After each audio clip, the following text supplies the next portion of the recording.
ছাত্র জনতার আত্মত্যাগের মধ্য দিয়ে আমরা একটা সুযোগ পেয়েছি একটা গণতান্ত্রিক রাষ্ট্র প্রতিষ্ঠা করবার। সেই কথাগুলো আমাদের মনে রাখতে হবে, আমরা সেই সুযোগ যেন হারাই না হারাই। আজকে এমন একটা অবস্থা তৈরি করতে হবে যেন এখানে সত্যিকার অর্থেই গণতন্ত্রের আর প্রতিষ্ঠা করতে পারি।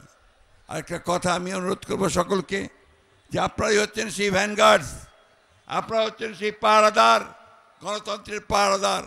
আপনারা সেই গণতন্ত্রকে রক্ষা করবার জন্য অতীতে লড়াই করেছেন, আপনারাই সেই গণতন্ত্রকে রক্ষা করবেন। এবং সেই জন্যে এই গণতন্ত্রকে যদি কেউ ধ্বংস করতে চায়, আবার বিপথে নিতে চায়, লুট করে নিতে চায়, সেখানে আপনারা অবশ্যই রুখে দাঁড়াবেন।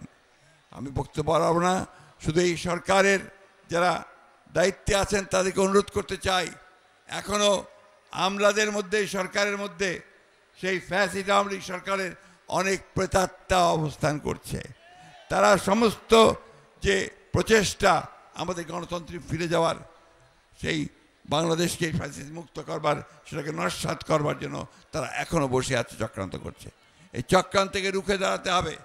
গণতন্ত্র দিবসে আজকে আমাদেরকে আবার সেই শপথ গ্রহণ করতে হবে, যেভাবে বুকের রক্ত দিয়ে আমাদের ছেলেরা এই সুযোগ সৃষ্টি করেছে, বুকের রক্ত দিয়ে হলেও আবার আমরা সেই সুযোগকে রক্ষা করব, বাংলাদেশকে সত্যিকার অর্থে গণতান্ত্রিক রাষ্ট্রে পরিণত করব।